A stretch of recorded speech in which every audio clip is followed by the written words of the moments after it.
Okay, well, it is already full screen now, right? Yeah, it is. Yeah, we are live. Okay.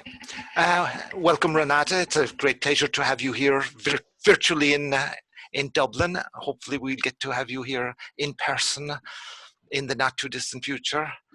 And we're looking forward to hearing about quantum gravity and quantum curvature. And I will let you take over. Thank you. Yeah, thanks so much for inviting me, and it's great to feel connected to so many distant parts of the world.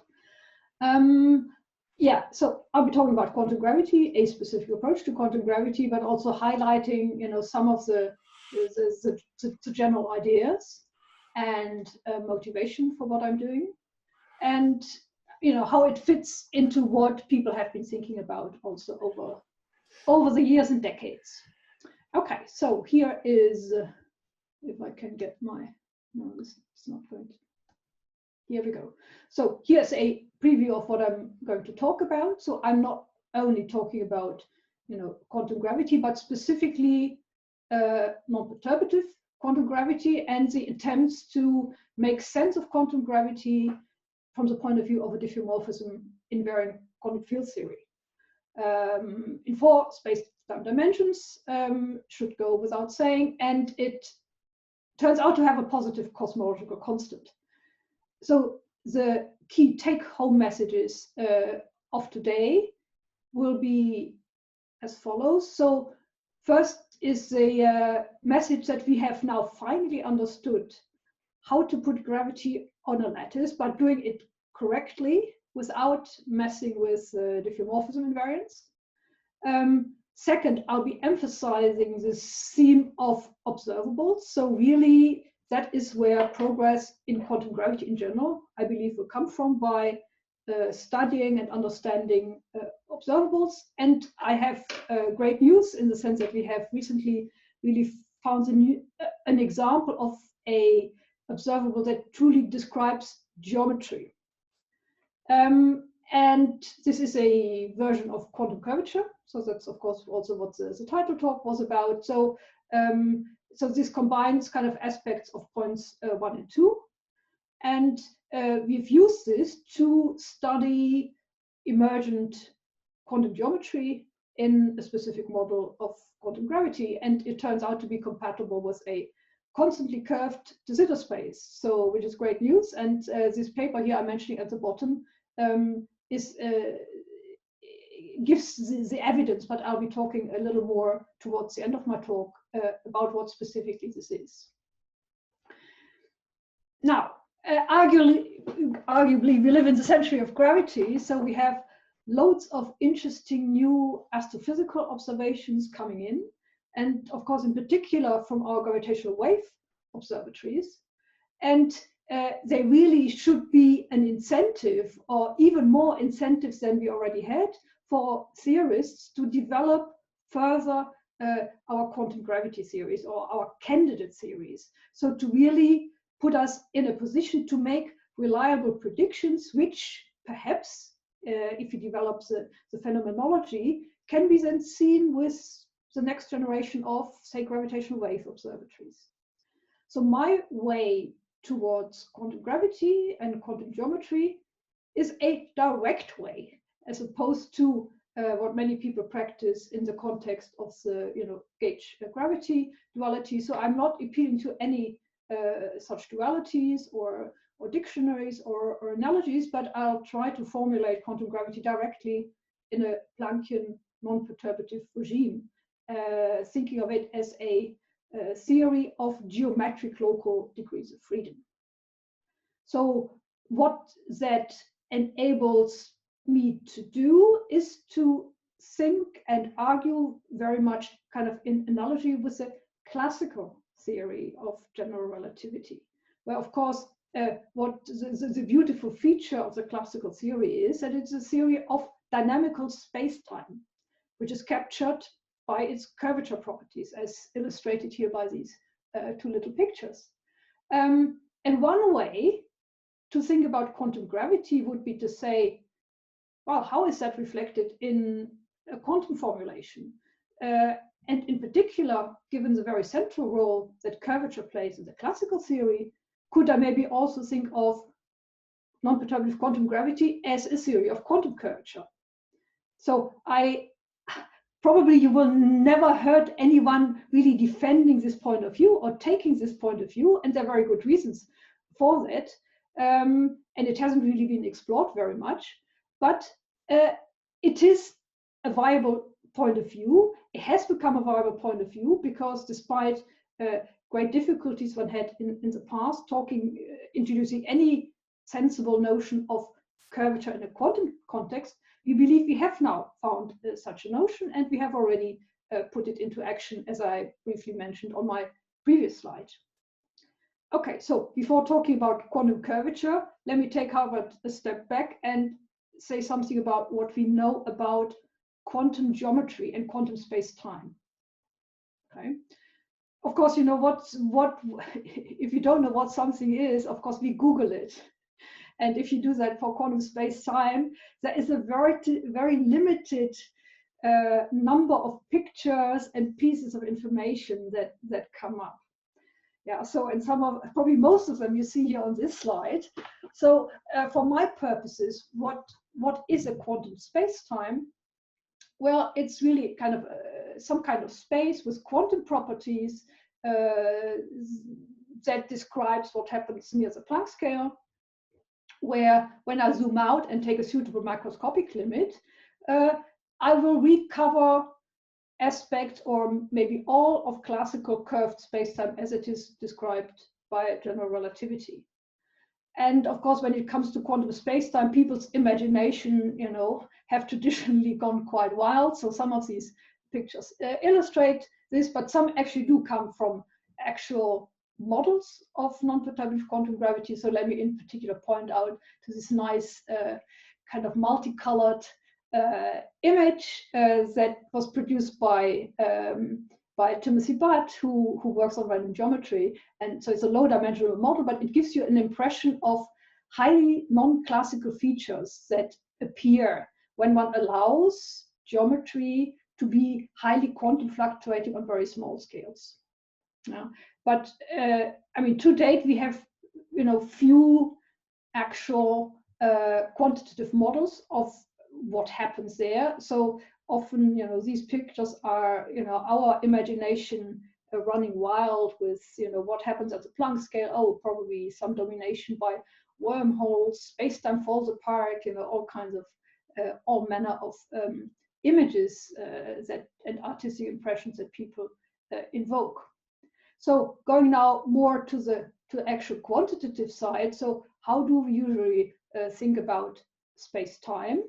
So say starting in the classical, so you can take here this picture on the left. So that's one of the few pictures that you find when you Google space-time or quantum space-time.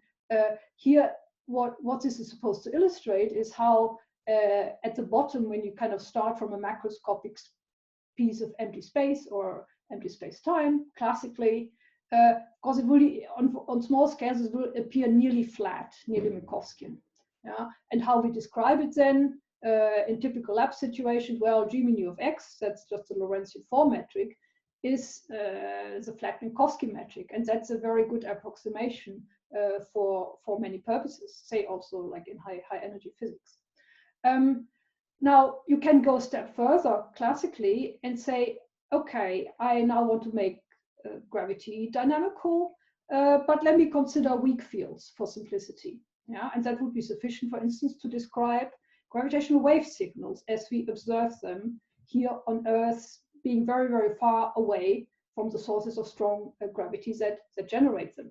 So then you would split up your Lorentzian form metric G mu into a flat background piece, and then say, okay, let me just think about the dynamics of the fluctuation, which I call here H mu.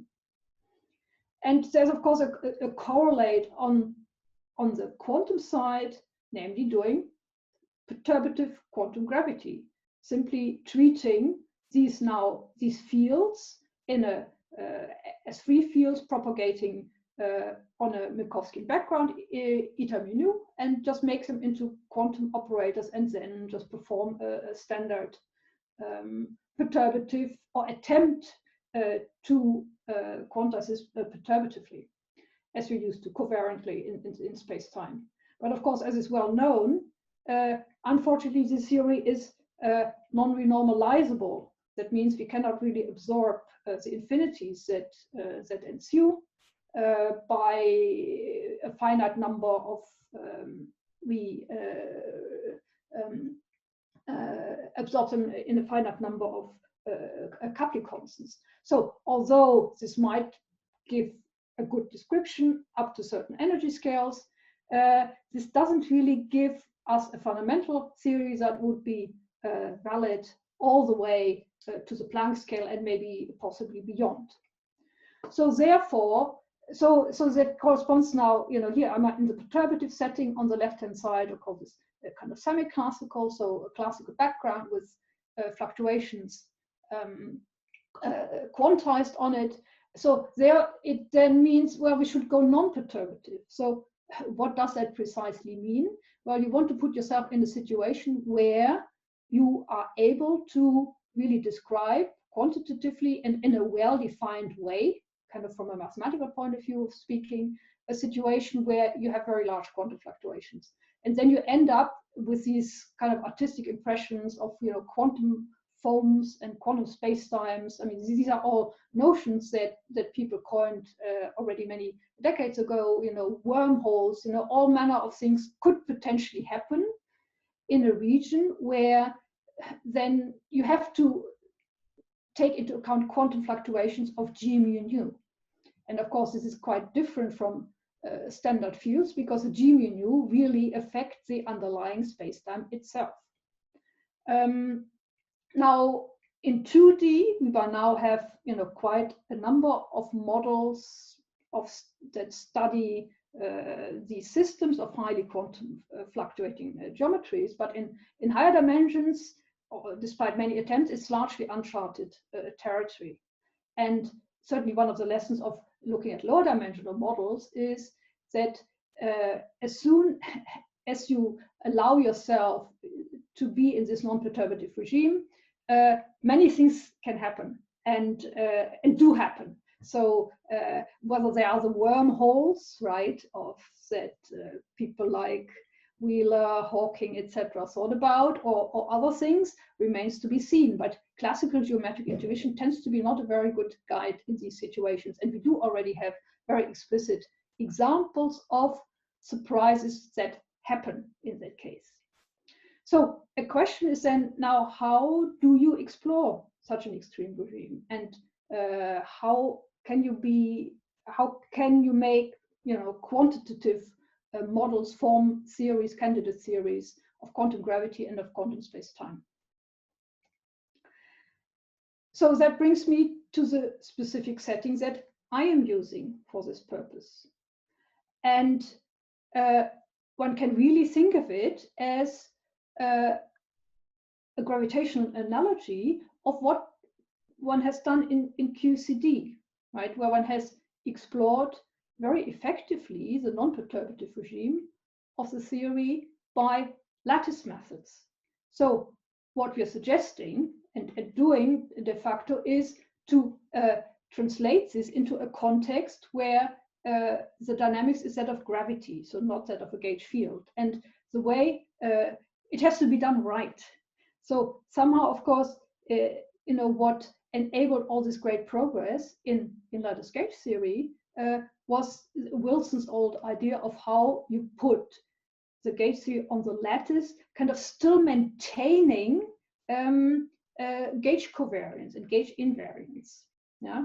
So that's this very old work of the mid-70s, which every progress in QCD since then has built on. And the question is, so what is a good analog of that for gravity, where, well, we don't have local gauge invariance, but we have another important invariance that under diffeomorphisms. So the key here will turn out to be an even older idea than that of Wilson's, namely one that goes back to Ricci from the early 60s. Yeah, and more about this later. So this will be the key to enable us to put gravity on the lattice in a way that is ultimately manifestly diffeomorphism-invariant. So it will be a non-perturbative way of describing gravitational degrees of freedom. The lattices we use will be dynamical lattices reflecting the dynamical nature of space-time.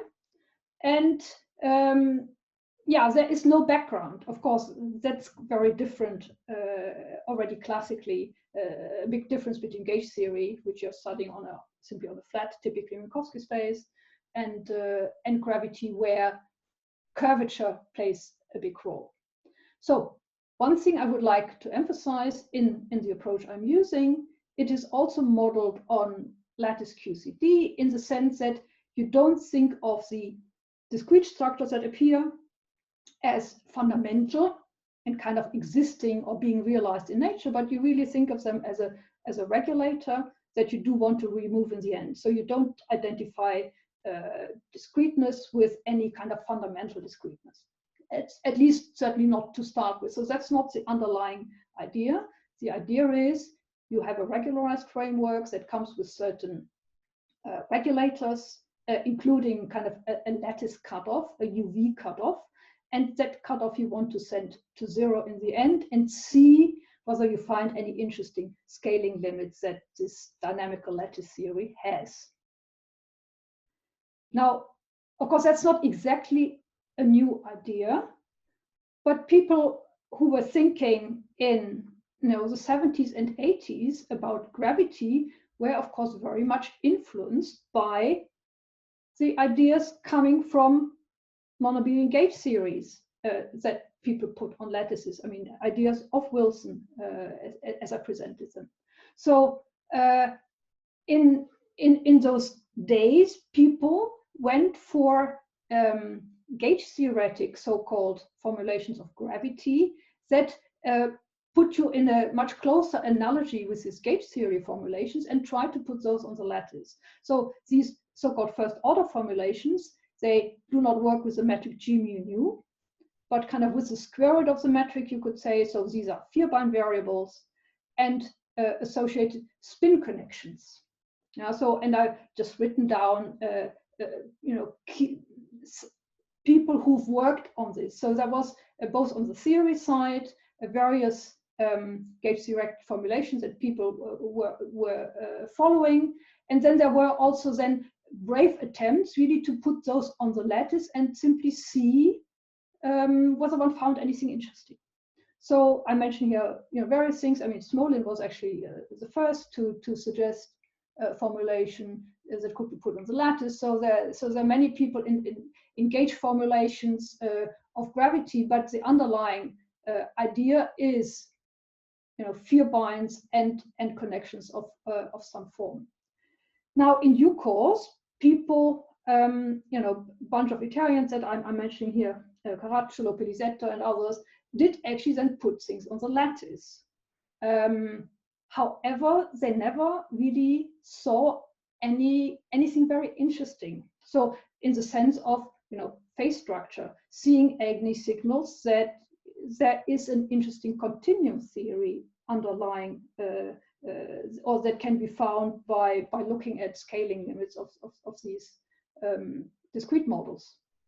And there are many issues why one probably didn't see anything interesting. So I'm mentioning just a bunch here. So the measure is an issue because, of course, the gauge group, first of all, the gauge group that appears, so for the spin connection, is not SO4, so it's not a compact group, but it's a non-compact group. Yeah. Okay, so that's of course different from SUN gauge theory.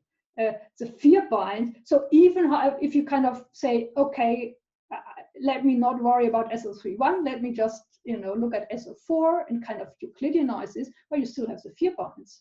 So the Vierbeins are definitely non-compact degrees of freedom. So on the lattice, integrals don't converge. There are no nice kind of analogs of Haar measures. So you have to invent some kind of damping mechanisms.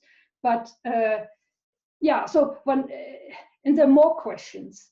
So these are compactified versions. I mean, this kind of SO4 or sometimes also SO5 versions that people looked at for gravity. A big issue is, well, reflection positivity. People realized after a while that is absolutely not guaranteed. But of course, one would imagine is probably needed to get unitary theories out. And in these first order formulations, there is a very generic difficulty that appears. Namely, in the classical theory, there are metricity conditions, yeah, that basically relate the vierbeins and the spin connections in a specific way, and say something about the absence of torsion, and that you're really working with the correct metric degrees of freedom and not more. So many of these formulations have no answers or kind of ad hoc solutions to some of these issues. And there are even, I would say, bigger elephants in the room. And the biggest perhaps being, well, what happened to diffeomorphism-invariance?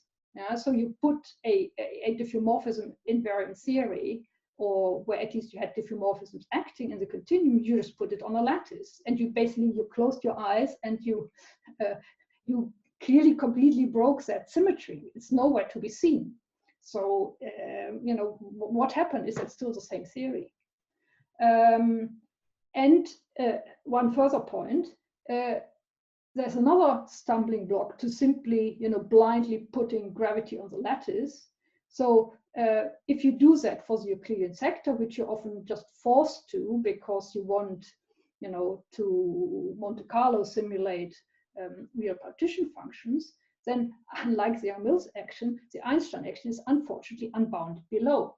So again, it's not straightforward just to put things on a lattice and see what happens.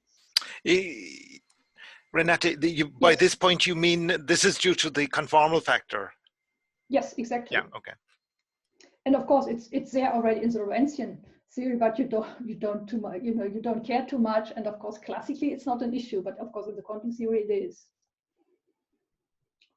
Okay, so so these gauge theoretic formulations didn't really lead anywhere. But there was an alternative way of thinking about these lattice discretizations, and that goes back to this very old idea of Ricci's from 1961, which I have already mentioned to you. So, and the underlying idea is kind of purely classical and was classically motivated to start with.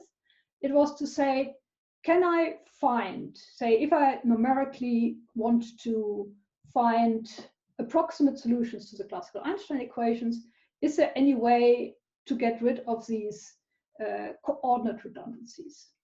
So Ricci suggested such a way, and it involves these simplicial manifolds, and he calls this paper General Relativity without coordinates. And I think it's a very profound idea, but maybe even now still underappreciated. And it's getting a, I don't know, is it a third lease of life in non-perturbative quantum gravity these days? So what's the basic idea? You cut up space-time into building blocks, in triangular building blocks, so-called simplices, where each building block, you know, stands for a piece of space-time with trivial properties from the point of view of general relativity. Namely, by definition, you take it as being flat. Yeah? So here on the right, you see an example of a so-called four-simplex. So that is basically just a piece cut out of four-dimensional Minkowski space. So if you like, I could draw the light cones everywhere on the inside. And the nice thing about those is, number one, giving all the edge lengths of such a building block uniquely defines the flat geometry on the inside. Okay. And the second idea is, you say, okay, these building blocks are flat, but I want to describe curved spacetimes. Yes, curvature comes about by non-trivially identifying kind of pairwise, I mean, gluing together such building blocks into larger chunks. And the way curvature comes about is captured by the notion of a deficit angle. So if you look here at this little example I've drawn here at the bottom, yeah, here I'm working just in a two-dimensional toy example to illustrate the idea. You see here equilateral triangles. Imagine they're equilateral. They're not in my picture because I cannot isometrically, draw this in 2 dimensions. But imagine here around a vertex given by this red dot here, I've glued now 5 flat Euclidean, let's make everything Euclidean signature for simplicity, 5 equilateral triangles. Then of course you know that at this red dot, well, there must be curvature. Yeah, because how could you detect this purely intrinsically? Well, by parallel transporting, say, a vector around this red dot, and you would find that the vector after one tour is rotated by an angle of 60 degrees. And this is a so-called, well, deficit angle, because it's exactly the angle that you would find if you now cut open this arrangement of these 5 equilateral triangles and put it out, say on a flat surface. Then of course you will see that it wasn't flat to start with, and now this appears as a non-trivial deficit angle epsilon, which is a direct measure of the intrinsic Gaussian curvature of this little piece of triangulated geometry.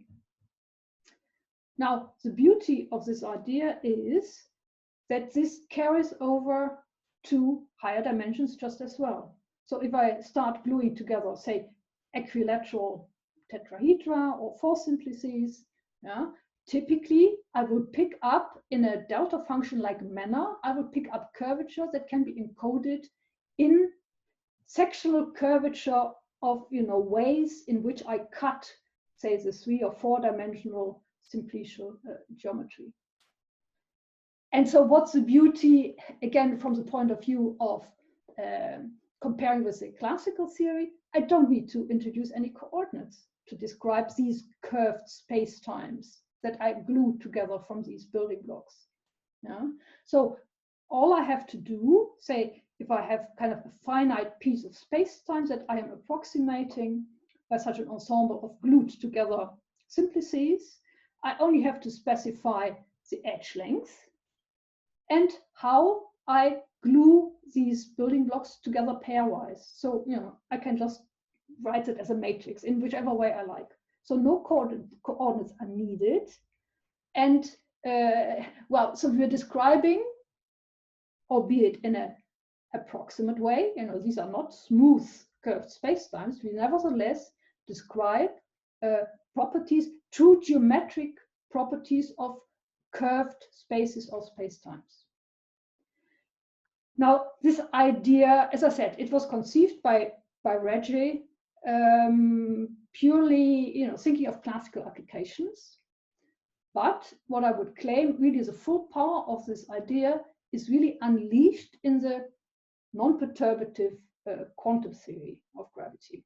And kind of the modern implementation is by these dynamically triangulated path integrals over dynamical lattices that are built according to the Ricci idea, but that are essentially equilateral.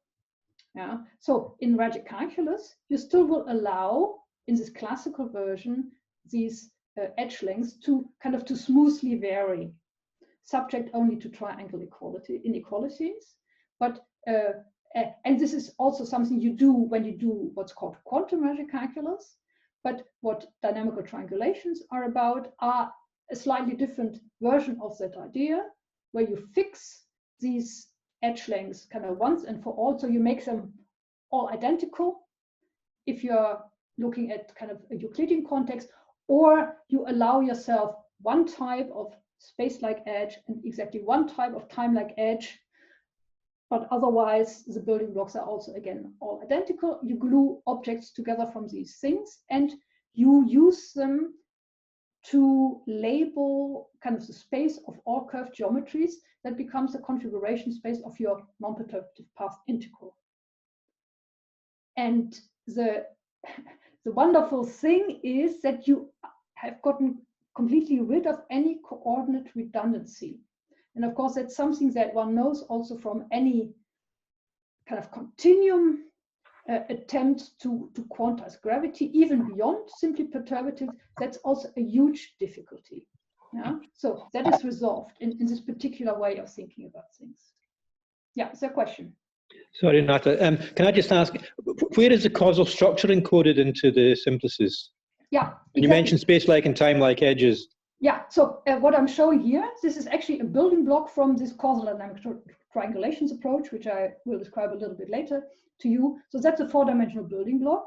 The blue edges are space-like. The red edges are time-like. And so I just have to attach, I have to, let's say LS is equal to 1 or LS squared is equal to 1. Let's say LT squared is equal to -1. So that, as I said before, these edge lengths determine uniquely the interior geometry. So if you're sitting anywhere on the inside of this fourth simplex, you know exactly where the light cones go and you know how to measure a geodesic length.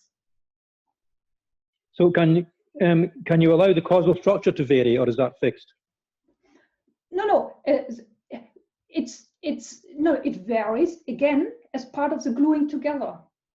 You see, of course, on the inside of such a building block, be it Euclidean or Minkowskian, it's just a flat metric, yeah, and nothing much happens. But of course, once you glue things together, geometry becomes dynamical, and causal structure is, of course, just part of the geometry.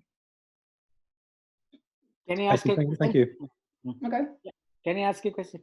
Of You're course. getting a simplicial complex, if I'm not wrong. Yes. Yes.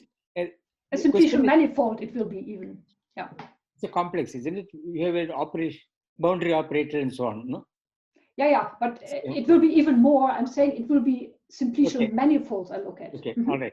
And the question I want to ask is, without a metric, how does one tell something is equilateral, something is space-like, without any metric? So the formulation assumes some background metric, is it?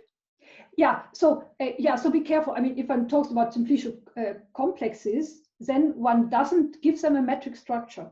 But Ricci did give them a metric structure by making these edge length assignments.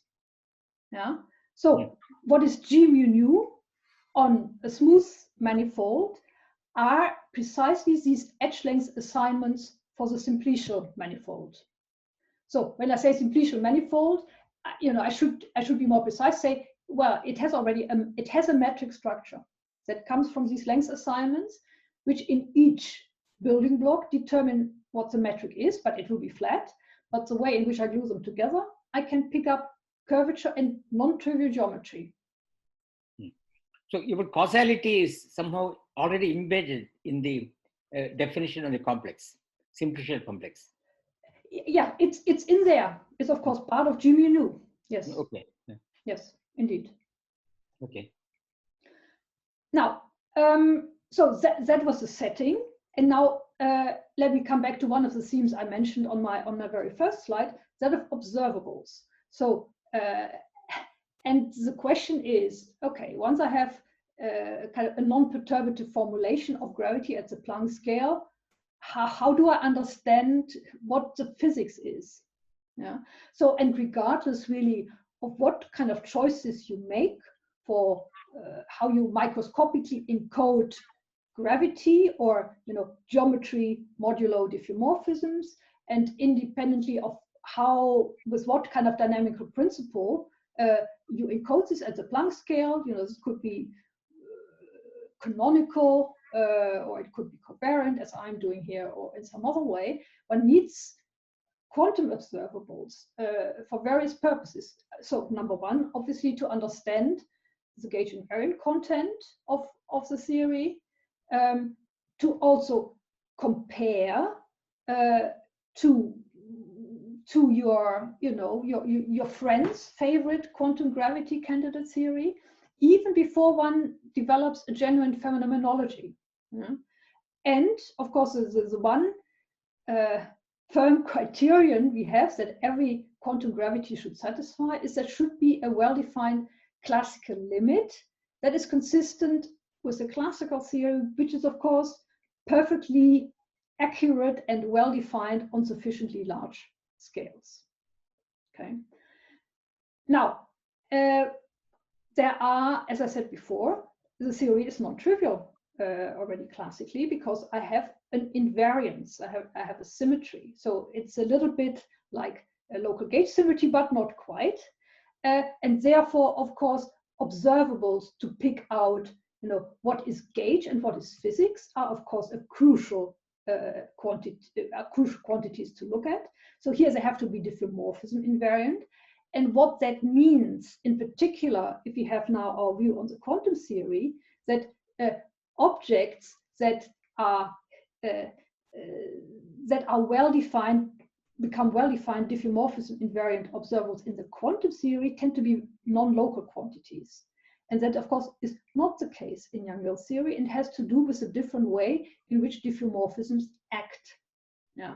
So examples are, of course, I mean, G mu nu is clear, right? It's not a diffeomorphism-invariant object. It has still free indices.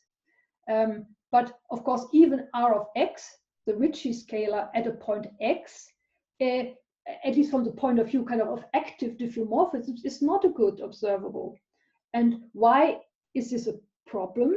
Well, or rather, why is it not? And why also is it not a good quantum observable? Because if you are thinking about pure gravity, the problem is really how to point to a given, what you mean by a point X, yeah, in the quantum theory, or if you're thinking of an ensemble of quantum geometries that you're integrating over, say, as part of your path integral construction, then writing R of X, well, you simply don't know what you mean by the point X. So that's not really a good quantum observable. However, the integral of R of X over the entire spacetime is a good observable, and is, of course, diffeomorphism-invariant. But of course, it encodes, information in a very global way. So that's something we are not usually interested in from the point of view of the classical theory. But from the point in the quantum gravity theory, there's, well, not much else we can do to construct observables. So it brings in a high degree of kind of non-locality, and it makes it even more challenging to recover aspects of local geometry, but it doesn't make it completely impossible, as we'll see later.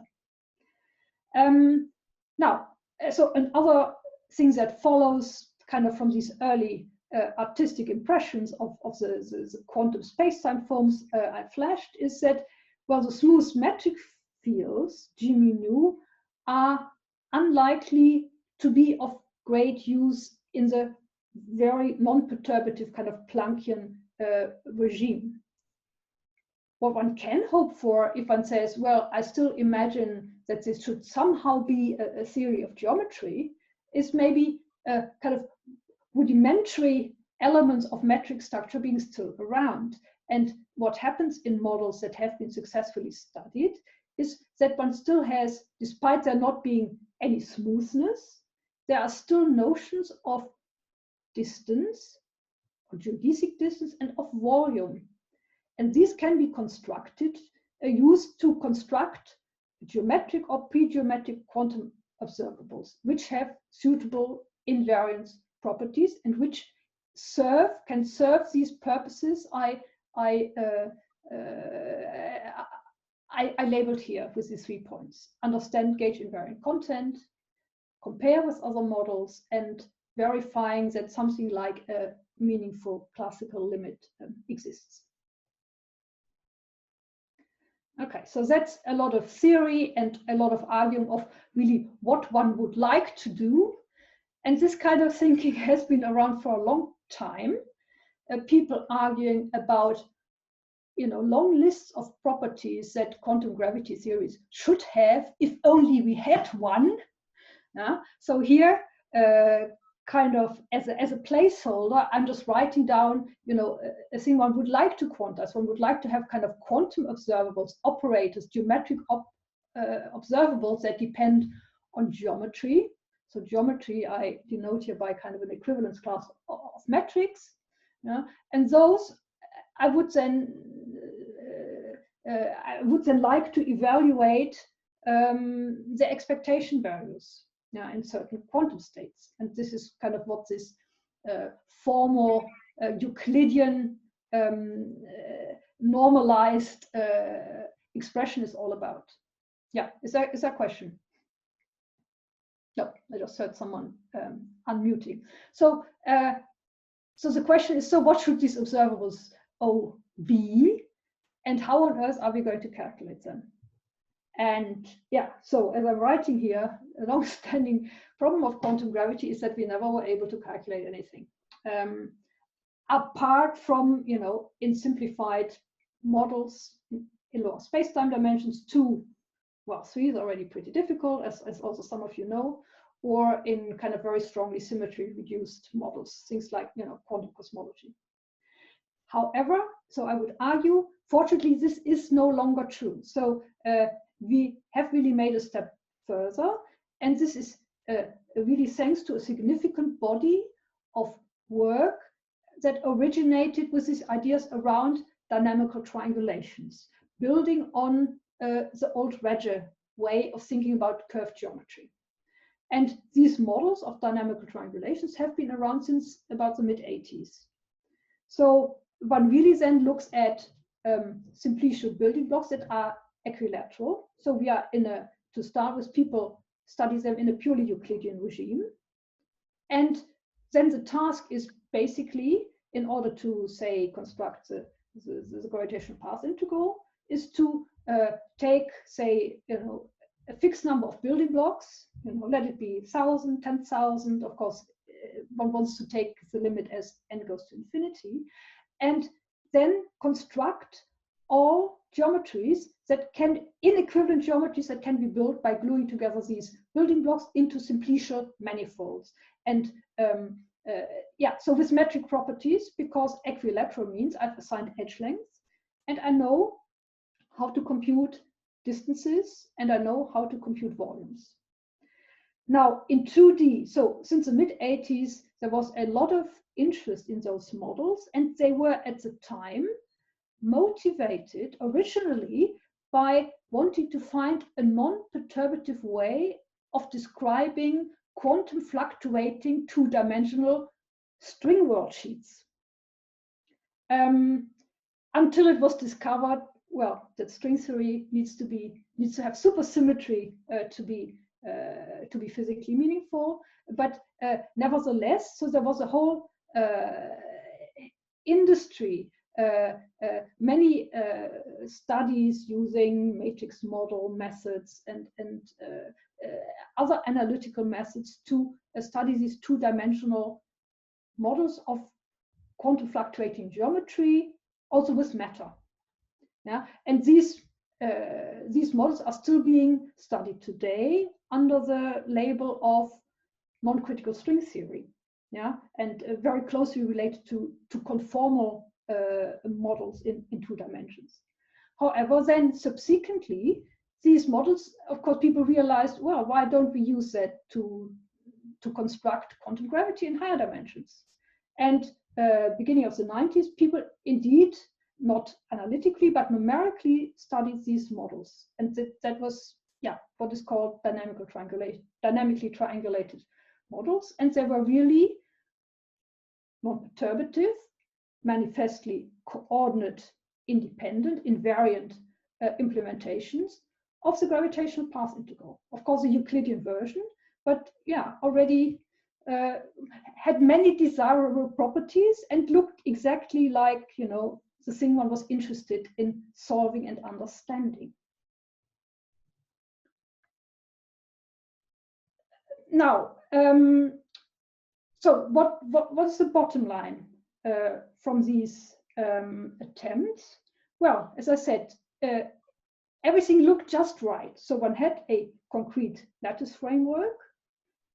One could, in principle, now really start evaluating some observables. And the observables that people had and looked at were genuine, interesting examples of such diffeomorphism-invariant observables. Although one could say they were, you know, I'm calling them pre-geometric because they they are things like the spectral and the Hausdorff dimension. So these are notions of dimension that, well, are indirectly related to geometry, but per se, don't tell you anything about, what the space is curved or flat locally.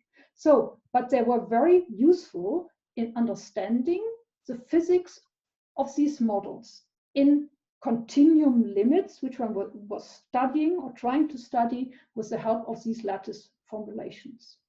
So in a regime very far away from classicality. And this is also what the results showed. Now, why did these models constitute genuine progress? Well, first of all, they came with an explicit prescription for how to choose a measure in a quite natural way. And the measure, sometimes it's a democratic measure. So you have your building blocks, which all look identical. And then I said, you then have to construct all inequivalent geometries. You can construct from gluing together a certain number of building blocks. And then the natural measure is really to count each of these exactly once. Yeah, but of course, weigh it in a non-trivial way with a kind of a Boltzmann weight that knows about the Einstein action associated with the simplicial manifold. And so this is what appears here in this yellow box. On the left-hand side is kind of the Euclidean version of the formal continuum path integral. Would like to solve in continuum gravity, yeah, where this is just an integral over all configurations, over all Euclidean spacetime metrics, where G is, an element of this formal set of equivalence classes of Riemannian metrics modulo diffeomorphism. So that's what we call a geometry. And the Einstein-Hilbert action you're using is essentially the one that Ricci wrote down in his 1961 paper. So he had just a way, of defining or translating rather the continuum prescription for the Einstein-Hilbert action, curvature term, cosmological constant term, into expressions that can be evaluated on these piecewise flat triangulations.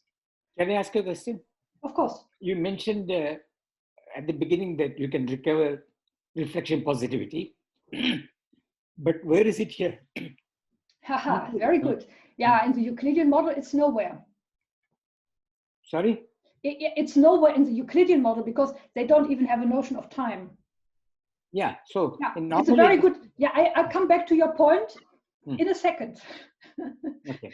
So because there is one more question. Yes.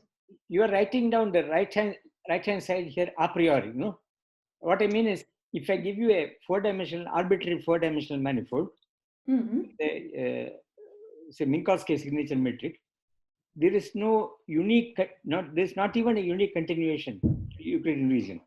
For example, I can try continuing the metric, then try to fit the manifold in the Euclidean region, or continue the Euclidean compactify the so what is ambiguity is there? Yeah. Look, I come back to both of these points in a second. Okay. So here I'm taking the point of view that one has traditionally taken in Euclidean quantum gravity, which is to say, oops, we don't really know how to do this in Minkowskian signature, but let me instead solve another problem, of which, strictly speaking, I don't know how it relates to the Lorentzian problem. Okay. And well, this is exactly, I would say, also the point of view that was taken, in the 80s by people who were doing Euclidean quantum gravity, Hartley, Hawking, etc. Was to say, look, let's start with Euclidean quantum gravity. Let's solve it, and then let's look at the final result, and maybe it will just tell us how we should continue it back to physical signature. And I think it is in principle a valid way of proceeding, if ever one would have discovered anything interesting on the Euclidean side. Yes, there was another question. Yes, in this approach, did they also rotate a la Hawking the conformal factor? No. So that's what I come to now. So so this is Euclidean. Yeah. So I'm just talking about the DT framework. So, but yeah, so that is, I said already, so it comes with a measure. And what you are saying is the unboundedness problem indeed turns out, at least in a region of the coupling constant space, is cured by, well, entropically. What does that mean? It's not that you rotate by hand the conformal factor as you do in Euclidean corner cosmology, but you leave just the Einstein action as is, even if it's discretized. You can pinpoint there is a cosmological, the conformal divergence. However, there are pieces in the measure, yeah, that if your, let's say, if your gravitational coupling that multiplies the R term in the action, if that is not very large, you can be in a region where the measure kind of compensates and even overcompensates the conformal divergence. So overall, there is really a region of phase space where this object is not dominated by this conformal divergence, and you get finite and seemingly well-defined results. But this is it's a non-perturbative mechanism, which of course you don't have in the case of cosmological truncation of the path interval. That way is not open to you, but it's already present. This curing of the unboundedness issue, the conformal factor problem, is already there in the DT case. Can I ask one more question? Of course. Each dynamical triangulation, the simplicial complex, has some information about the underlying space-time, which is getting triangulated. For example, the Betti numbers, for example, no? Which are yes. So they are invariants. So I can ask, when you sum this, one can either fix such invariants of the simplicial complex and consider all possible triangulations, or one can say, you also don't bother about that, and sum over Betti numbers also. What is done here? Yeah, so the story is, of course, as follows. The reason, when I was a student, I was studying in London, and people were quantizing gravity canonically, although I didn't work on it. And then there was guys in Cambridge who did do path integrals. And the one thing that was great said the people at Imperial College where I was about Euclidean quantum gravity is that one could include a sum over topologies. Yeah. However, it turns out that that is of course a formal statement, right? So you still have to say, well, how do I make sense of such a thing concretely in my path integral? And it turns out in these concrete implementations of the gravitational path integral, it seems impossible to include a sum over topologies, because then your path integral becomes too divergent. So it basically, you are hit by kind of non-Borel summability. Yeah. So that is like in string theory, right? In trying to make string theory non-perturbative. So that's a baby version of the problem you have in quantum gravity, if you were to attempt a sum over all topologies.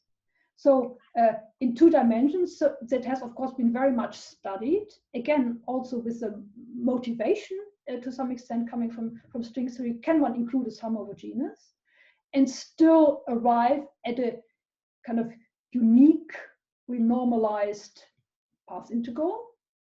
And the answer is no, or at least we haven't found a solution. Of course, you can invent regularization and renormalization procedures that do that, but they are highly non-unique.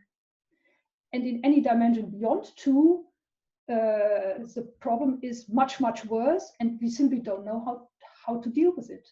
So the path integral then diverges super exponentially. The number of configurations diverges super exponentially with the volume, and we simply do not know how to renormalize it with standard methods. So for example, what we are reduced to doing is we have to fix the topology. So that was the bottom line of the long argument. okay. So just to reinforce my comment, in 3+1, in the 3 manifold, there are infinitely many 3 manifolds, either compact or non-compact. Raphael, Friedman, Sorkin, you can attach prime manifolds, and there are a huge number of them. Okay? Mm-hmm. One is not even trying to sum over all that because you say it will diverge.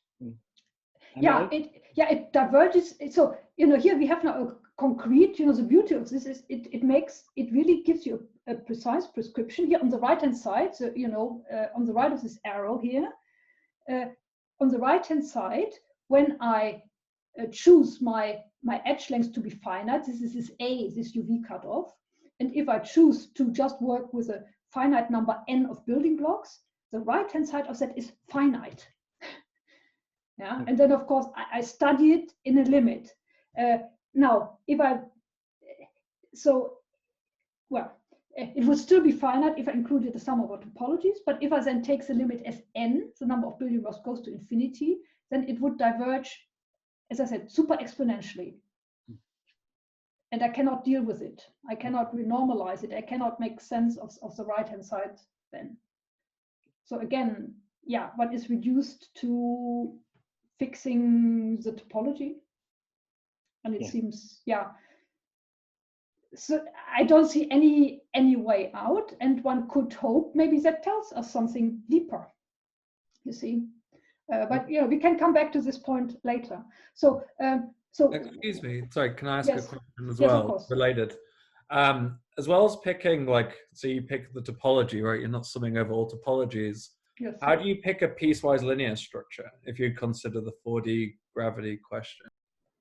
Well, yeah, so my prescription is really, I have these building blocks, and the only imposition here, the only other condition here in this Euclidean realm I impose is manifold conditions locally. So so the neighborhood of any point looks like that, like a ball of 4 dimensions. So that is essential, because if you just have the equilateral building blocks and allow any way of gluing them together, you're getting objects that complete. I mean, you're getting things like pseudo-manifolds. Yeah, and of those you have many more than of the manifolds. And it seems, I mean, these completely drown out kind of the geometric manifold degrees of freedom to some extent. And it turns then out that the partition functions don't have nice looking kind of classical limits. Okay, thank you. Yeah, so I want to say, so people have tried to generalize kind of matrix model ideas that are very effective and also work beautifully in 2-dimensional quantum gravity and to higher dimensions. And what these matrix or generalized tensor models do, they do generate all dual graphs to objects that are triangulations, but they're not manifolds, but they are dual to a much larger class of objects. And it turns out, yeah, one has some great difficulty in finding any interesting physics there. Okay, so let me continue. So because that was the Euclidean part of the story, so it has some nice properties. So it does already some things for you and really represents progress, but various things it didn't do. So contrary to early indications that people made in the kind of late 90s, they said, they seemingly found evidence of second order phase transitions in these models, which are kind of taken as a prerequisite for an interesting scaling or continuum limit to exist. So upon closer examination, they couldn't be verified, and they turned out, yeah, just not to be there. Yeah. So it seemed although it looked very nice and had already very nice properties from a kind of 4-dimensional non-perturbative lattice quantum gravity point of view, some things maybe were not quite right. And the big question is what? So people played around with, changing various ingredients, looking at different measures, including more terms in the action, kind of fiddling with these Euclidean models, but didn't really find any interesting behavior. So from that then arose the idea of, hey, maybe the essential issues that one is getting wrong has to do with the fact that one is completely ignoring the existence of causality of time, which is of course a feature of classical spacetimes, but one simply throws these away when one does Euclidean quantum gravity.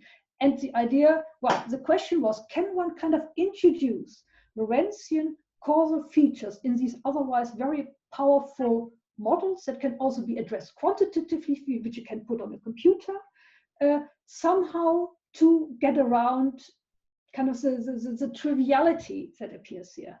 And of course, I mean, question came up of reflection positivity. Yeah, that you can only ask when you have some kind of notion of time around that allows you to do that. So unitarity, of course, issues were completely absent in the Euclidean discussion. But if one were going, more in the direction of reintroducing a causal structure to these 4-dimensional spaces or spacetimes, maybe one could make progress. And that was the origin of the Causal Dynamical Triangulations, which at the beginning were not called CDT or Causal Dynamical Triangulations. We called them Lorentzian Dynamical Triangulations.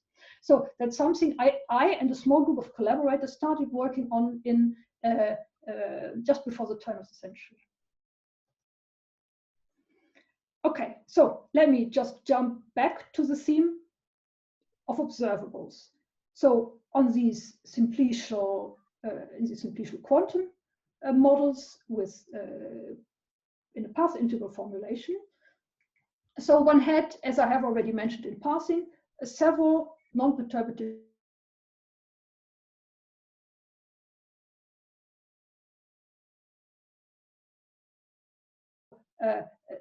notion of dimension that is let's see. So how did I want to phrase that? So I want to say that everything we have learned, that is the more general point of view to take here, everything we have learned about these models does come from studying quantum non-perturbative quantum observables. And you do have, when you're working with these simplicial building blocks, you have a notion of distance. So you have a notion of geodesic distance, where you basically either you hop along links, yeah, the edges, or along dual links that are the kind of typical easy things that are easy to implement and that have continuum correlates, of course. And volume is also easy to measure because your building blocks are all basically all identical. So you just have to count them. So with those two ingredients, you can then really start constructing concrete geometric observables. And the ones that everyone has studied already starting in 2 dimensions are these non-trivial dimensions. So, and I want to highlight especially the spectral dimension. So what is the spectral dimension? The spectral dimension is a dimension that's seen equivalently, of an arbitrary space that someone hands you, that's seen by a random walker, or equivalently a diffusion process you set up in the space. So the only thing it needs is kind of, a space and some kind of Laplace type operator on it.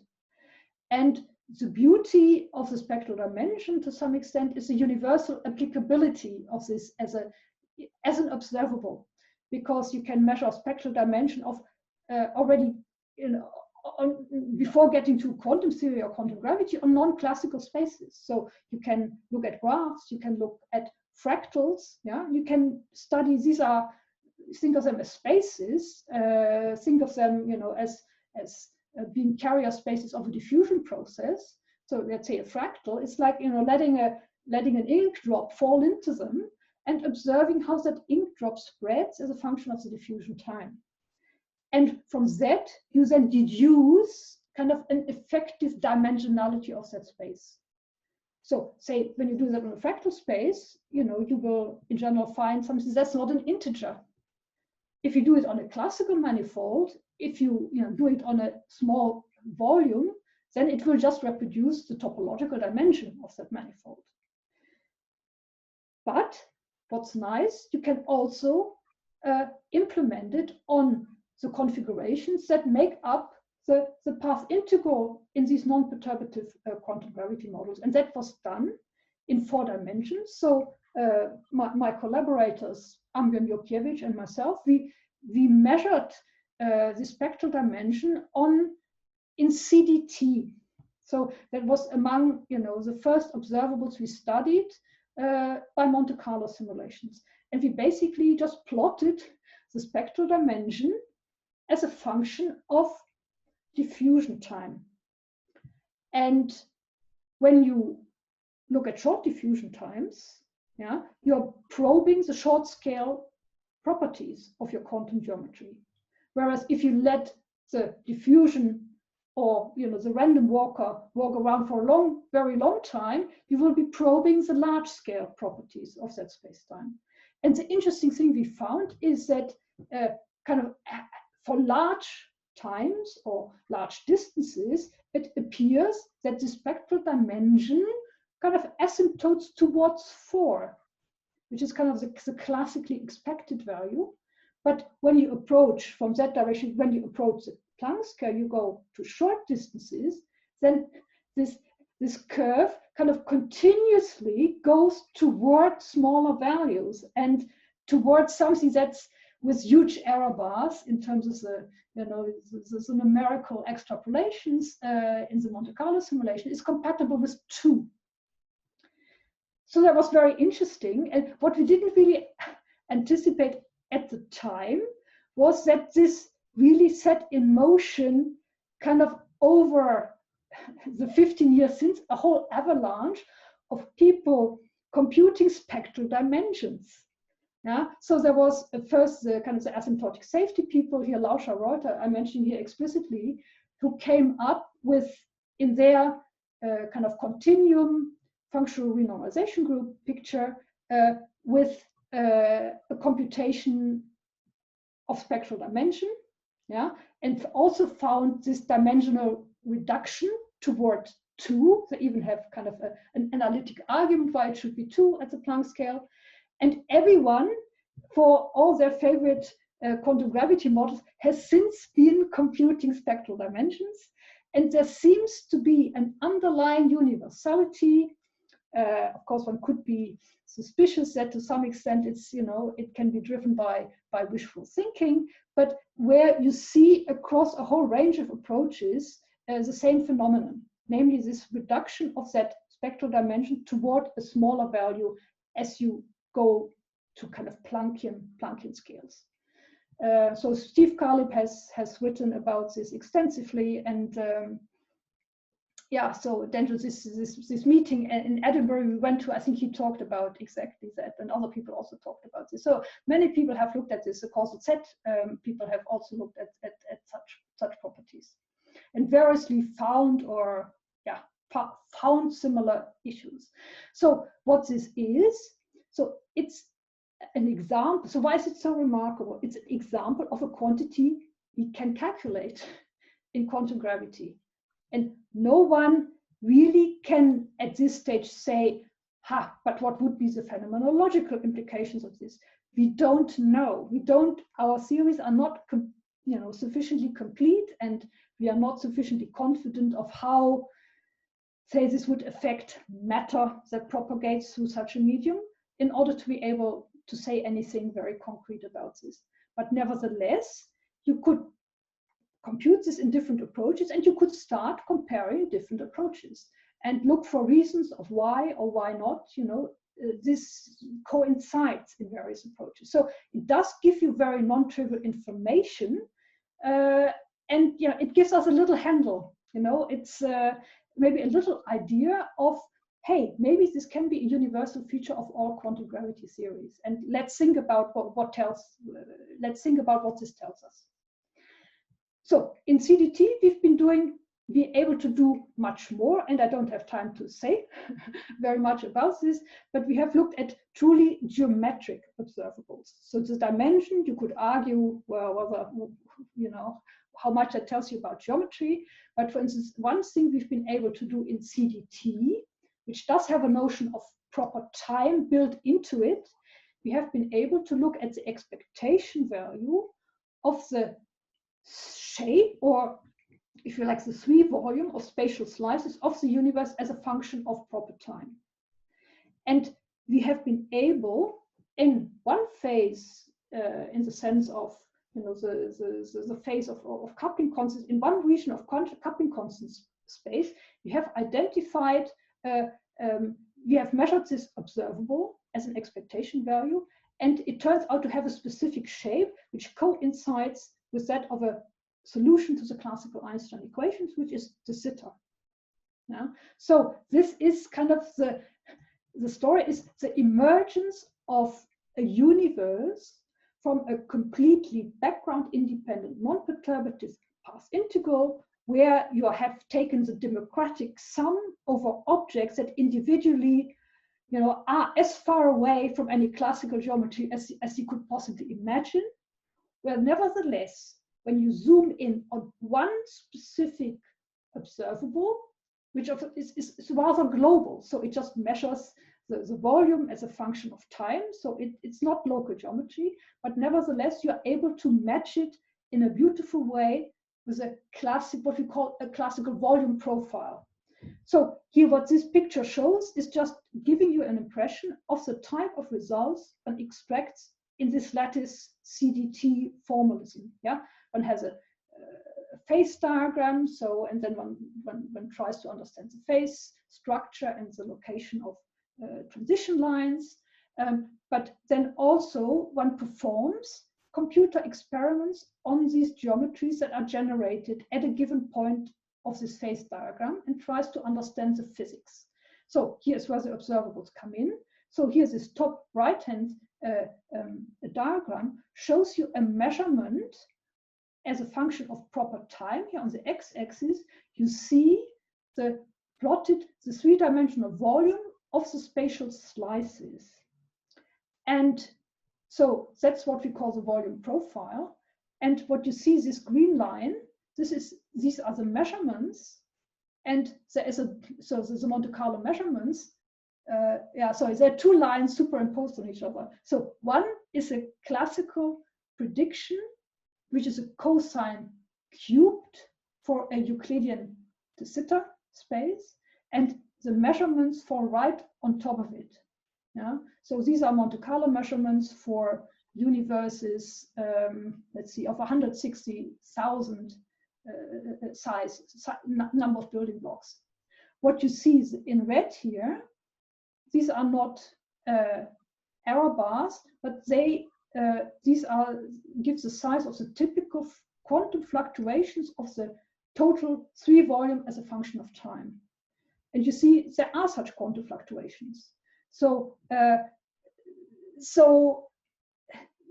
and more than that, they can be matched beautifully to what you can just analytically compute for a kind of mini superspace approximation around the Sitter space.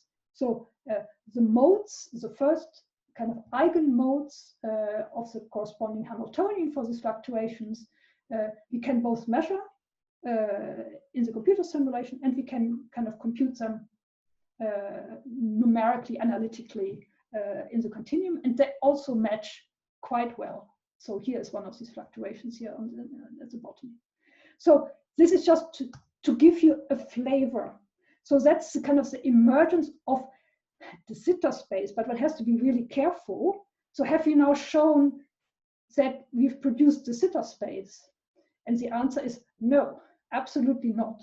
So what we've done, as I tried to emphasize on the previous slide, we have just zoomed in on one particular observable. If you like, the global conformal mode of the metric, Or if one would assume, you know, cosmological language, this is just what one calls the Friedmann factor. Yeah? So we have picked this out. So the Friedmann factor is exactly, so I've written down here the classical line element of Euclidean de Sitter space, kind of in a proper time formulation, which is the appropriate one to compare to in our formalism. And you see here in front of the d omega squared term, so our spatial slice, I should say, are 3 spheres. You see this cosine squared dependence. And that is basically, you know, that is what the Friedmann or the squared Friedmann factor is of this metric. So we have zoomed in as an observable on this volume or Friedmann factor, and we have established that its behavior coincides with this, what it would be if the geometry was really a de Sitter geometry. And the picture you see on the right, again, you shouldn't mistake for a snapshot that shows you that actually the local geometric structure is kind of almost flat or nice, which it is absolutely not. So the only thing that the information it conveys is a single variable, namely 3 volume as a function of proper time. So this information is just in this curve. It's not average, so it's a typical snapshot, Monte Carlo snapshot. So, Renata, how is the horizon playing a role in the causal dynamical triangulation? Well, we are in the Euclidean sector, number 1. Yeah. But so we have recrotated. So so there is a well-defined on these piecewise flat Lorentzian manifolds we start with. There is a well-defined analytic continuation that maps each of them to a Euclidean geometry.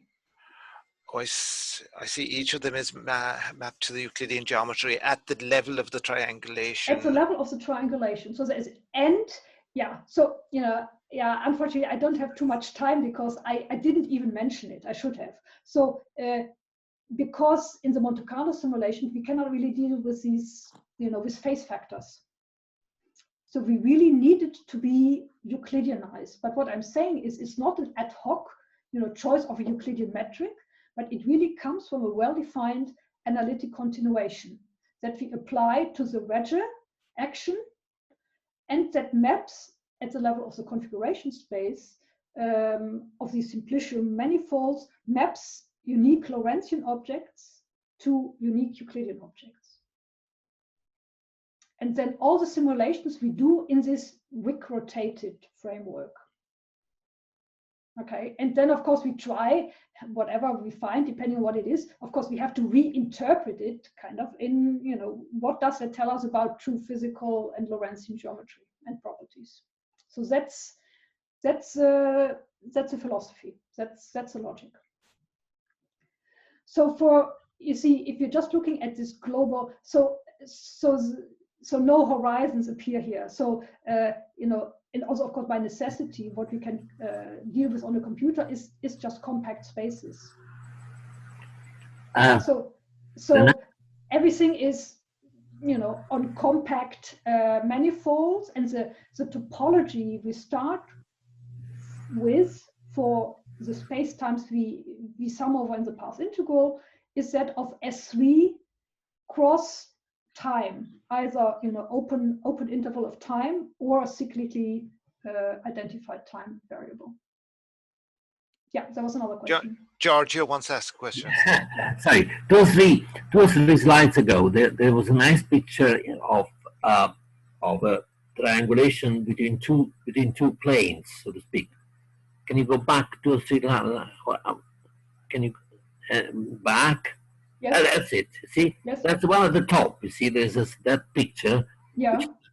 Now, I mean, for example, you said that you had a random walker. I would presume that the random walker cannot go sidewise. He can only go forward, so to speak, okay, and wander around. And it's on that you get this reduced dimension, I presume.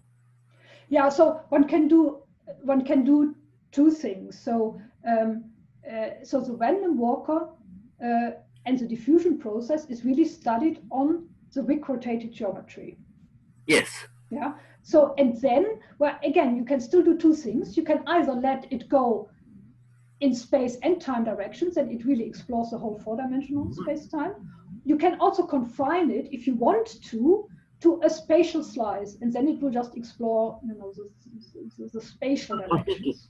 I was thinking of the walker going forward, you know, that which means upwards here, okay, and so exploring the place. Yeah, but once you are, of course, you have Wick rotated, there is no, you know, the random walker doesn't really care whether it goes up or down or sideways or back and forth.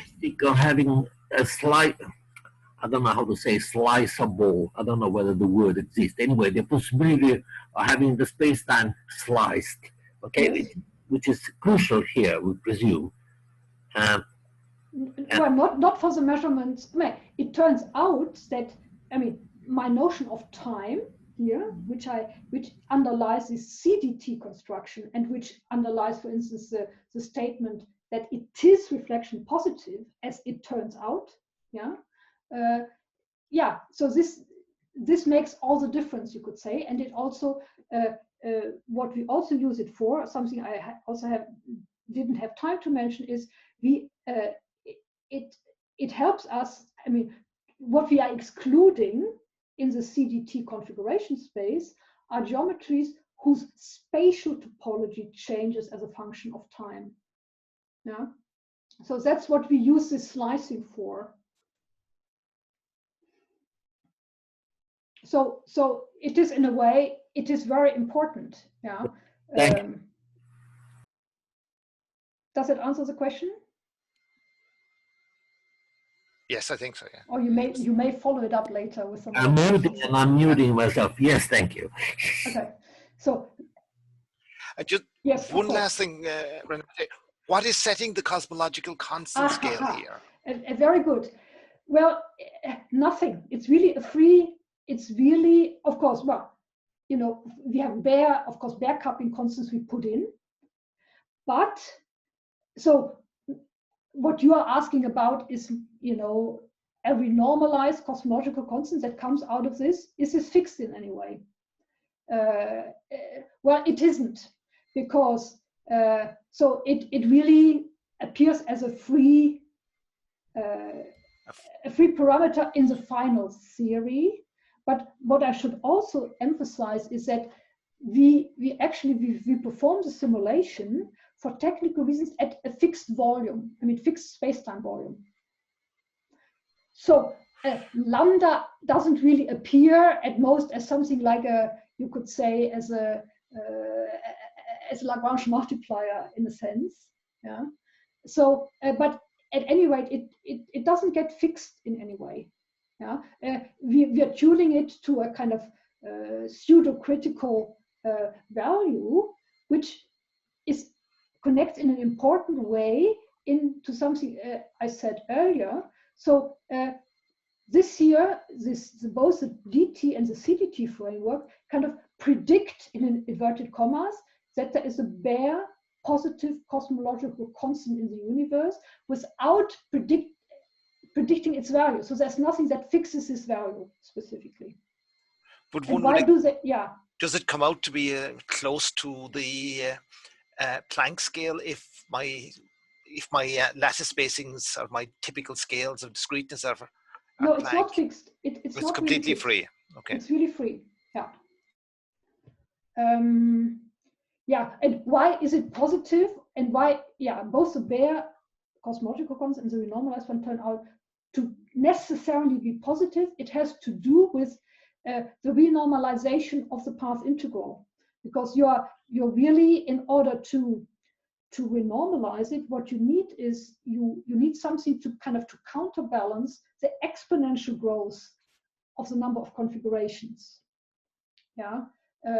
So you need to, I mean, of course, not to kill this exponential growth, but you need to counterbalance it in the path integral. And what it means, actually, you put yourself at the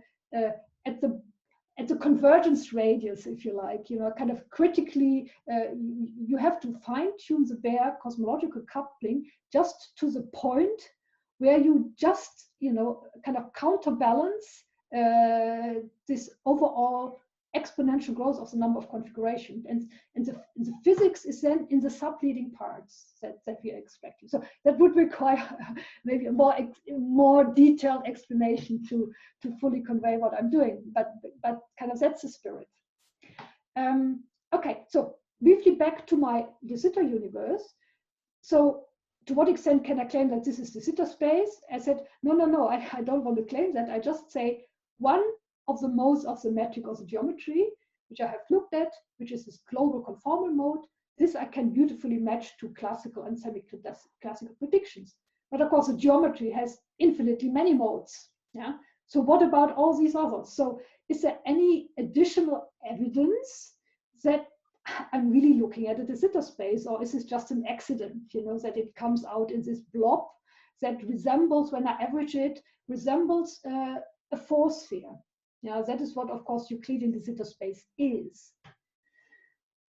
And of course, you would say, okay, well, what's a classical feature that I think of immediately when I hear about de Sitter space? Well, it's a constantly curved space, so it's very special. I have a, cosmological constant classically, and this sets the scale for a positive, constantly curved space. So that raises the question, is there any way I can attach a curvature or a notion? Can I measure the curvature of this highly quantum fluctuating geometry that is generated by my path integral? Now, and that's a tall order. Yeah, so that everyone has to ask themselves, who loves to play around with any models, discrete models of quantum geometry, of quantum gravity, be it from quantum information or some other form of quantum bits. So how, if you, at least in some limit, if you want to say something about the geometric properties of such a space, yeah, how do you quantify what curvature is? So what is the curvature of a non-smooth space? Yeah, so examples are, here you have maybe a graph model, these simplicial manifolds that typically the type that's generated by dt or cdt looks like that. Is there a way to attach, when I'm no longer talking about smooth geometries, where I know, what it means to differentiate G mu nu, is there still a way to talk about curvature, and even not just say scalar curvature, but tensorial curvature? And the point is, yes, there is. So that brings us to this beautiful, briefly, this topic of quantum Ricci curvature. So, I had been really thinking about curvature in a non-perturbative context for many years, when my attention was drawn in a talk by a colleague of mine, Carlo Trubenberger, who is working on graph theoretic models of quantum gravity, and he talked about a notion of curvature that people in mathematics have been using. And then I started studying that, and I thought, wow, this is something we really can make use of in quantum gravity. So let me briefly explain to you on one slide, two slides, what the key idea is. So the key idea is you're coming up, so the motivation mathematicians have is to understand geometry beyond the nice, smooth, classical categories of Riemannian spaces. So they want to attach, kind of coming from a different perspective, but like us in quantum gravity, they want to understand, can curvature be meaningful in a generalized geometry, where you don't have smooth metrics, but you still have metric spaces. So the idea is the following. Let me explain the idea for a smooth manifold, but the beauty is that it translates immediately to much more general metric spaces. So on a smooth manifold, what you do is you pick 2 points. Let's think about a Riemannian space, P and P prime, at a geodesic distance, which are called delta. Around each of these points, you draw kind of the geodesic sphere of radius epsilon, some other number. And what you then do is you compare, well, you already know the distance between the centers, which is delta, but then you compare the distance between those 2 spheres.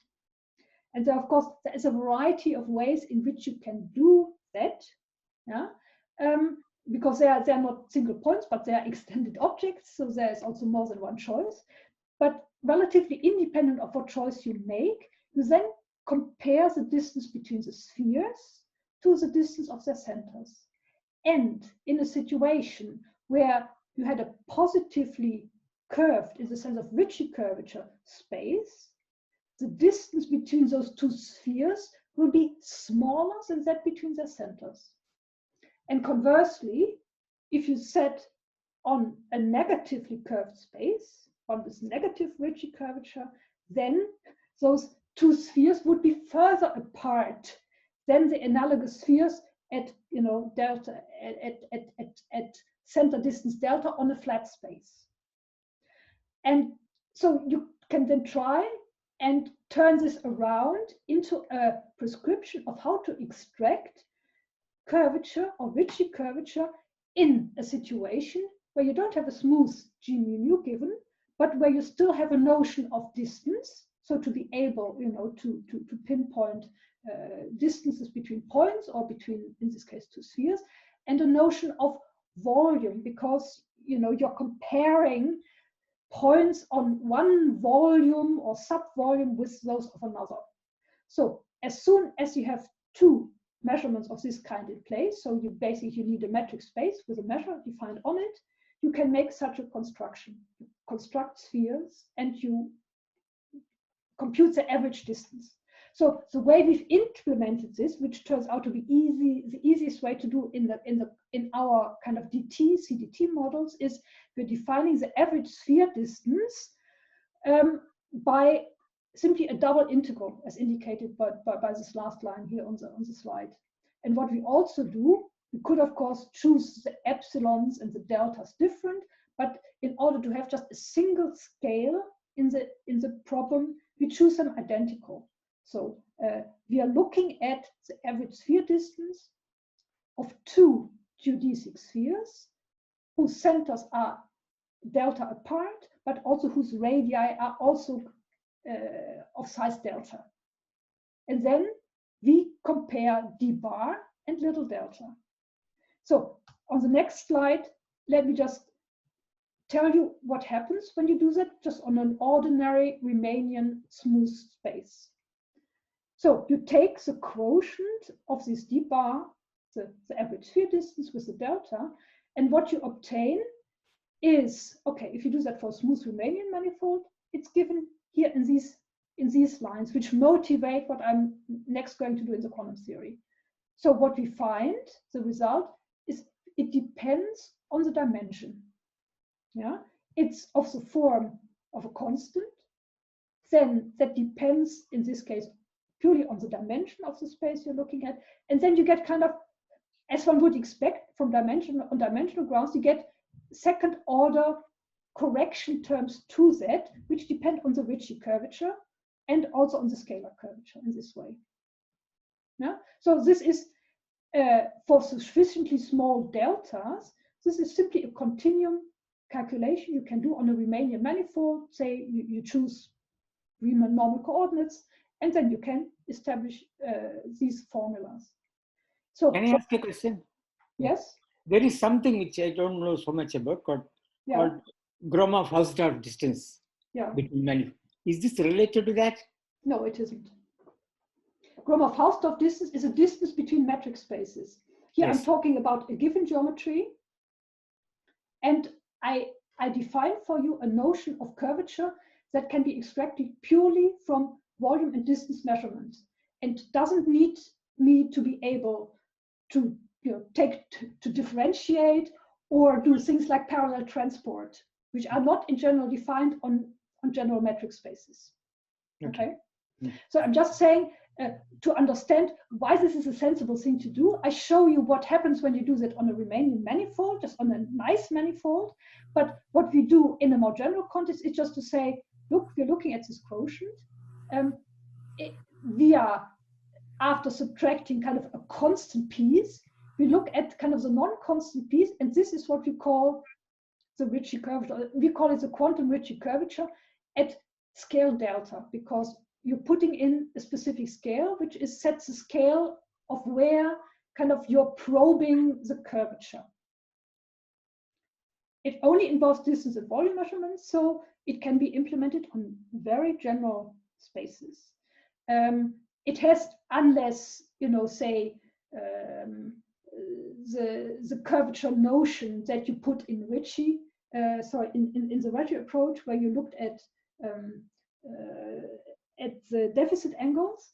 This here has really a directional dependence. So it's Ricci kind of, it's a discrete implementation, you can say, of a Ricci tensor. And of course, that happens because this arrangement of the two spheres has, of course, a built-in direction in it. The simplest this is not yet an observable for the purposes of the quantum theory or even classical theory, because it's still a local thing. Yeah? The easiest way to convert it into an observable is, for instance, to do a spatial averaging over all points of distance delta. And so this is my next to last transparency, and then I will come to an end and you can ask questions about this. So how do we implement this in the quantum theory? What I'm putting up here for you on the left-hand side is kind of a reference for what this quantity, this quotient d bar divided by delta, evaluates to on a classical constant curvature space. And it's to illustrate that you have a very characteristically different behavior depending on whether you're looking at negatively zero or positively curved spaces. Yeah? So if you now think back of the formula I had on the previous page, you see here this quotient d bar divided by delta. So it's what this is. So you see you had, say, a constant minus something we call the Ricci curvature. So that means if my curve goes down, right, is decreasing, yeah, away from zero, where it has a constant value or near zero, then it indicates positive curvature. And you see this is exactly what we see here. A positively curved sphere, yeah, has this kind of curvature profile. Yeah, it's normalized. So the sphere has a, yeah, so this is a unit sphere. So delta, goes for the sphere from 0 to 2 pi, if you like. So this is what this quantum Ricci curvature looks like evaluated on the classical positively curved space. Why does it have a cusp? Like. Yeah, Straight. Yeah. It is when the two spheres sit at the antipodes, at each other's antipode.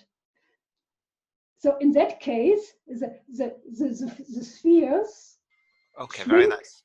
Even the spheres themselves shrink back to points. So it's actually they're at distance 1 at this case, if you look here. So really interesting local curvature, we would say. So you see already here in this region, kind of the global topology is visible from these curvature measurements. But if one just looks at kind of small distances, one sees characteristic negatively curved, oops, this curve will go up, flat, straight line for this measurement, positively curved, it will go down.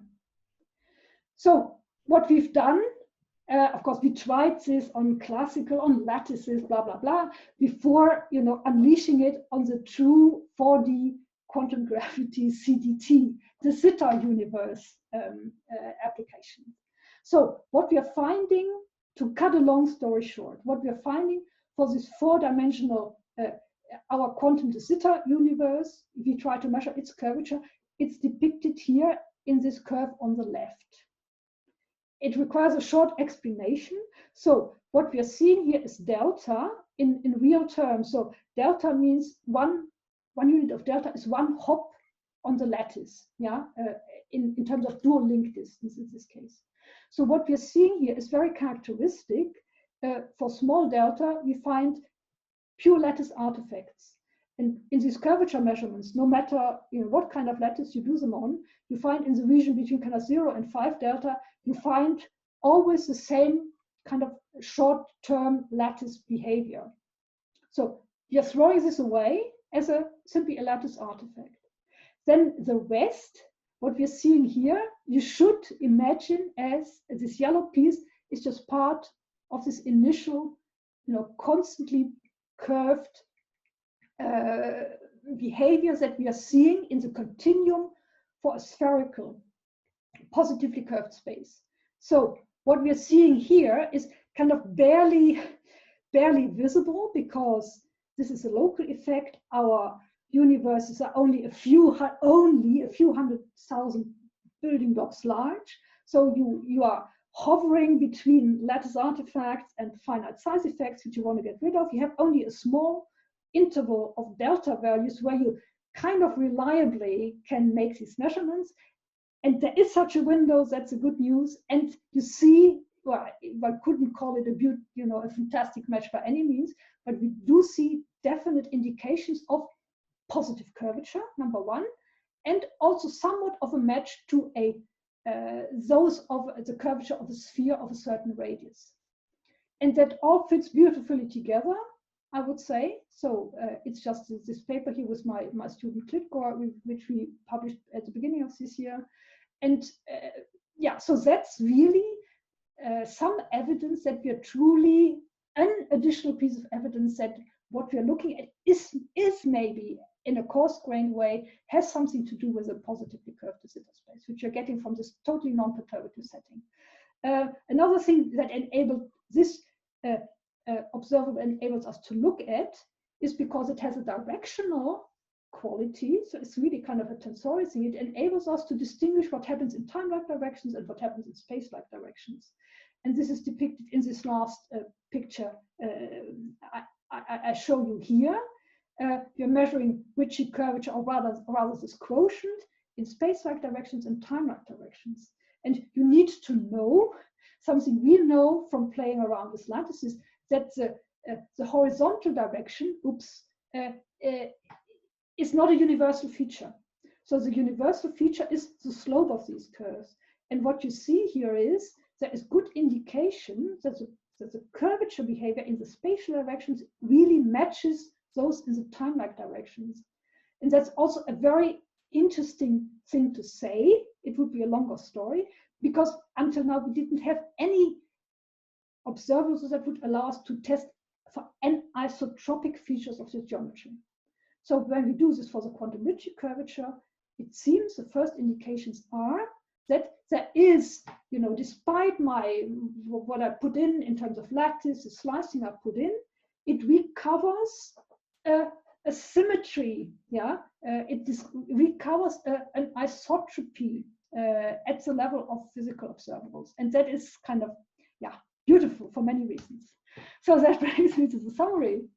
So I've explained or given you a glimpse of how one can study non-perturbative quantum gravity in a lattice, and how we can do this in a way that doesn't mess with diffeomorphism-invariance, and is really therefore should be really regarded as a counterpart of the Wilsonian ideas of how we do lattice QCD. Quantum observables are crucial in understanding what's going on. We have just a handful of those. What's important in the construction here is the old Ricci idea of dealing with the diffeomorphisms. We have some observables, we have dynamical dimensions, Hausdorff I didn't talk about, spectral I did talk about. We have volume profiles that allow us to both see classical, or try and search for semi-classical behavior, but also point us to genuine quantum signatures. And that was the example or kind of the spectral dimension, this dimensional reduction that seems to happen close to the Planck scale. So quantum observables are absolutely essential. We have now a new tool, which is the Ricci curvature, that enables us to say more things, to probe more of the physics that's going on. So thank you so much for listening. And I look forward to your questions. Okay, thank you very much, Renata. We are a little bit silent in the applause, but symbolically, you can. So the floor is open to questions. I have a couple of questions. May I ask? Yeah. Go ahead, Bal. By the way, it was a beautiful talk. I liked it very much. Yeah. Thank you, Bal. This S4 is in Euclidean space. Am I correct? Yes, that's correct. So in real space, in Minkowski, it will be R cross S3. It would be a cosh instead of a cosine in the volume profile, yes. R cross S3 will be the manifold dimension, manifold topology. Am I correct? Yeah, that's correct. Okay. The question I want to ask is, did you show where reflection positivity is in your method? Yeah, so the reflection positivity we showed in one of the very early papers, just at the level of the lattice formulation. So it's a non-trivial thing to show. It's just you have to say how you define the local geometry in terms of these simplices and how you set it up. Normally, it is used. Normal proofs involve CPT operator. To tell how you're pairing the how the field and is adjoined. The CPT adjoined are paired. Normally, one uses CPT, but in these models, there is no CPT. No, but there is T. There is T. So really, what you need to show, I mean, the essential thing is really you're showing it with respect to a notion of time. Okay. There is a notion of time here. Yeah. There is one couple of other things. First is this Ricci scalar you're measuring, or Ricci tensor. Ricci, that's right. Ricci curvature. Ricci curvature. There is a paper, I'm sure you know it, by Carlo Rovelli and Generandi, Yes. where they look at the Dirac operator, okay? The background metric. Yes. And at least for local diffuse, these Dirac operators are isospectral. Okay? So they look at the spectrum of the Dirac operator and define them as quantum observables because they are diffeomorphism-invariant, at least for local diffuse. Okay? Have you thought about it? Have you comments on that? Well, yeah. I mean, I think this is a quite different way of trying to think about observables that is kind of informed by ideas coming from non-commutative geometry, right? Yeah, that is their background, yeah. Yeah, so I think the difficulty one has there, for example, what I can do and what people have done, of course, there is a natural, after big rotation, Laplace type operator here. Yeah. And of course, I can try and study its spectrum. The problem is, of course, how to relate this. Well, first, problem number one is that I have to take an ensemble average. Yeah.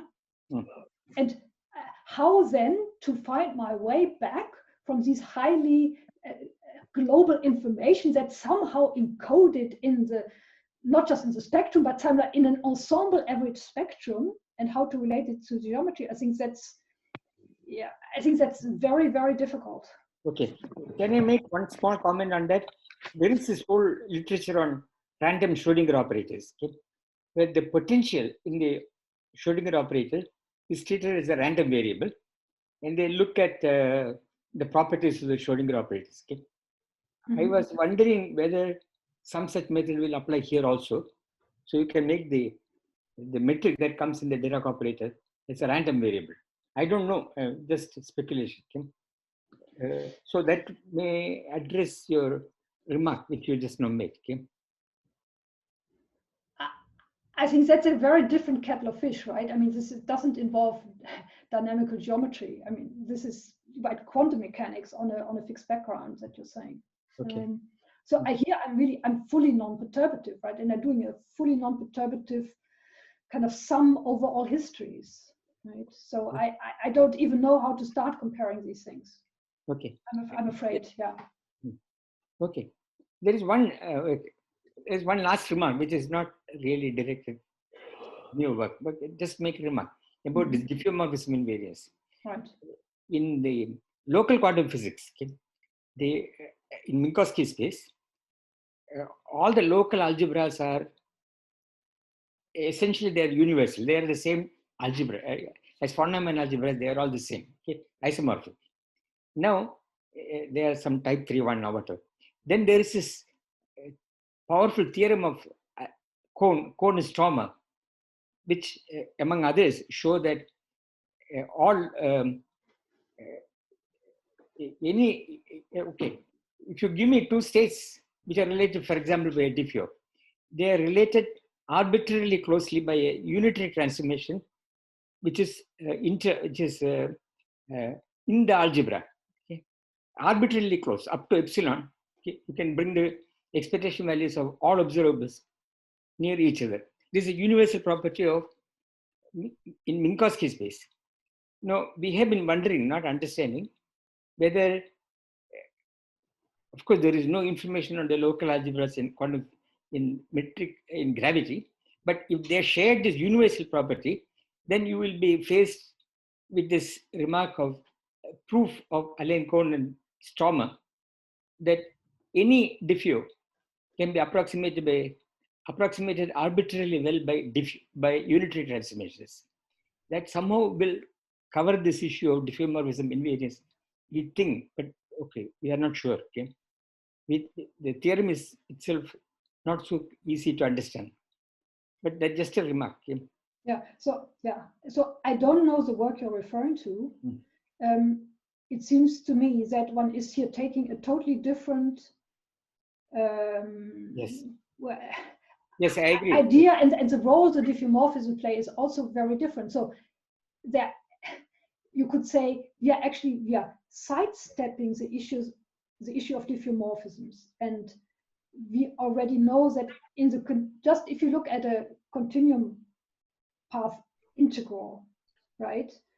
Say of the type that people study when they do these functional renormalization group analyses in the continuum, where you're treating diffeomorphisms like a type of gauge transformation, but of course you run into endless problems,